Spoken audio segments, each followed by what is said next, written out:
Now I want to show you some of the finer points of painting. A good painter gets the paint on the surface, not on his hands. As you can see, I've used a 3/4 inch tape, or 1.5 inch, I'm sorry, white tape, not blue, down along these boards. I cannot get anything on these gravel panels. They're stones glued on there. They were put on 43 years ago and you can't replace them. But as you can see where I put the tape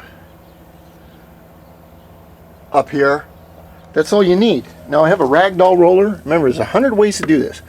I have a ragdoll roller right here, which I load up with some paint, and not so it doesn't drip. And then what I do is I carefully go along here and try and keep the camera in line and not touch that stone. And this white here is oil primer, because it's bare wood and you have to oil prime all bare wood. That is the law.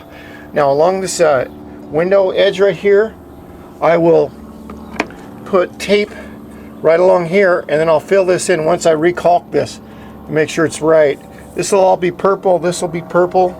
Remember, in houses that nothing is perfect. There's always touch up on a house.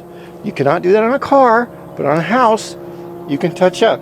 Now with this ragdoll roller, what I've done here, as you can see with the dark purple trim, is I have cut it close to the wall. Now what I'll do after I get my majority close, and you can see up here where that's the old color, because I don't want to get anything close to that stone, I'll cut in this brown up here with a brush. That's what they call cutting in. This right here is I call it a blue bottle, but it's an Astroglide brush professional. This is pretty. These are about 30 bucks a piece, and the reason they're that expensive is because when you go to cut a line, like right here, along here, it'll cut a beautifully straight line. But all these lines, and remember, Michelangelo and Leonardo did not start out making the Mona Lisa or any of their great works the first time. They had to have practice. And I'm going to show you how to cut in, how to stand, how to breathe, how to sit. And if you're spilling paint on things, it means you're going too fast. You don't have to go that fast. But I'll show you how to load a brush up to where you load this brush up with paint to where you get the paint on the surface, which is the main part of any painting, is to get 3 millimeters of paint on here.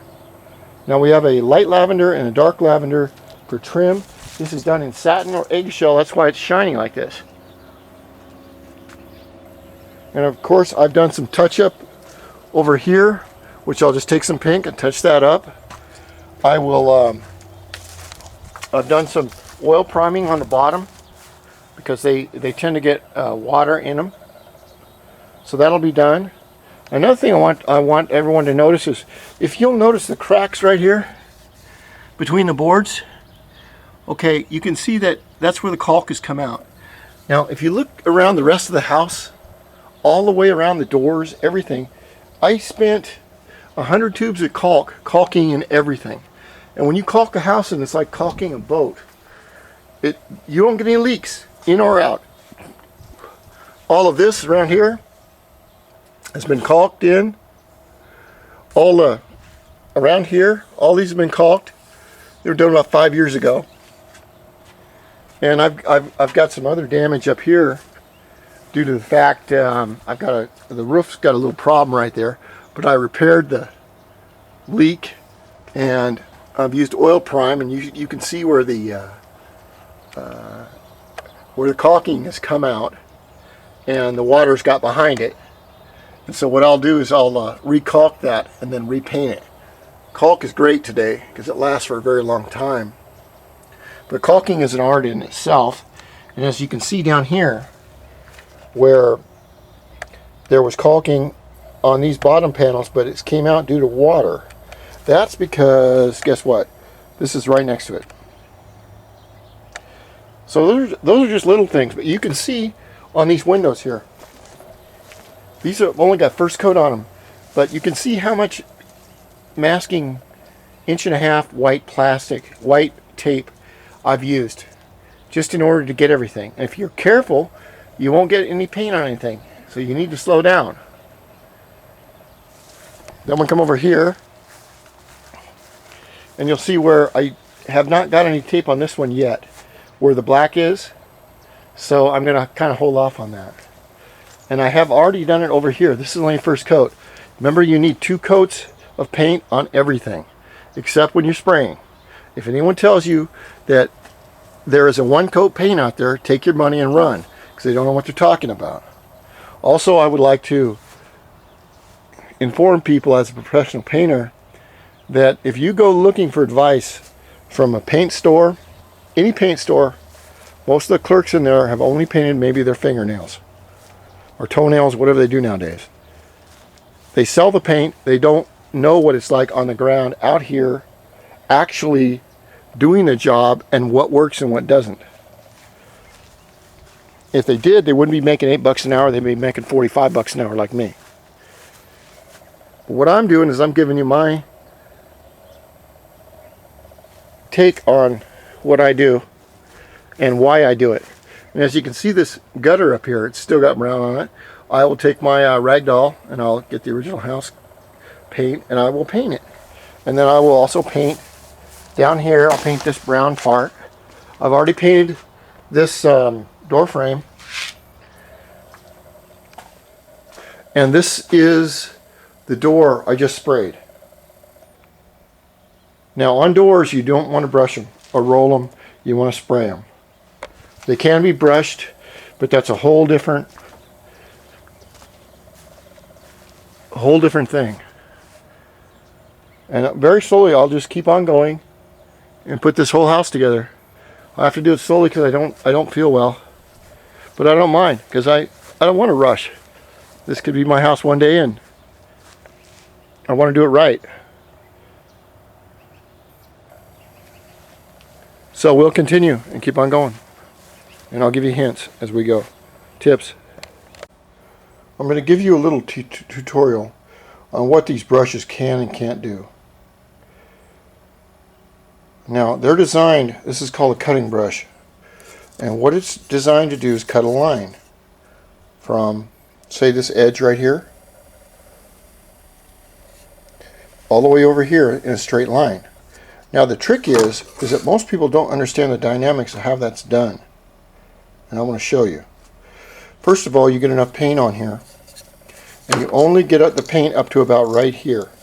No more. But you don't get very much on there. Just enough. And I want to explain the physics behind it before we actually do it. Then what you want to do is have gloves on your hands, or you don't want to have your hands sticky. We put the brush close to the line. We'll take this paper as the line. As you will notice, the bristles are right there. If you turn your hand to the right, okay, at a 45-degree angle, the brush is at a 45-degree angle to the table. If you turn your hand to the right and hold it there, and you go right along here. Now, you only want to use this part of the brush to cut a line right here.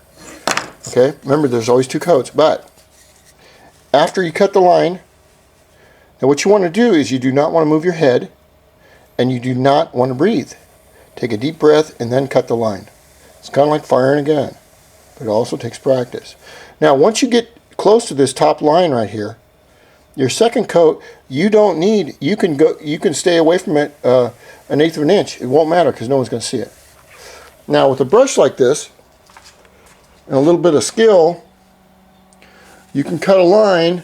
If you watch those top bristles, you can cut a line all the way down this angle right here without touching the wood. Now when you do it on the sideboards, that's one thing.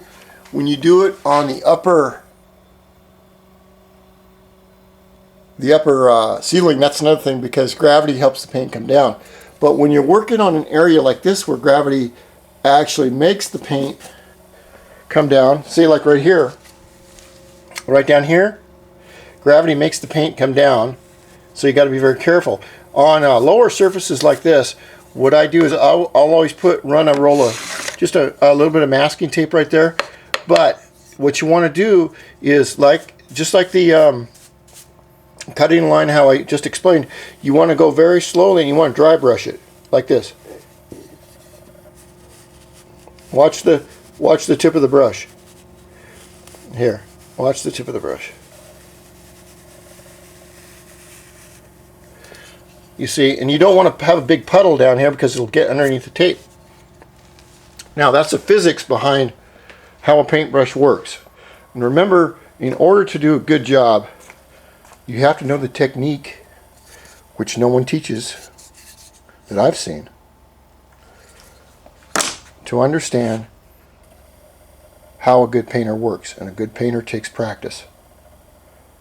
It's not easy, but it's not hard either. The point is, most people don't know how to wield a paintbrush because, well, who the hell teaches it? Except me, that I've seen. And I'm just teaching everything I learned in the last 30 years. Okay.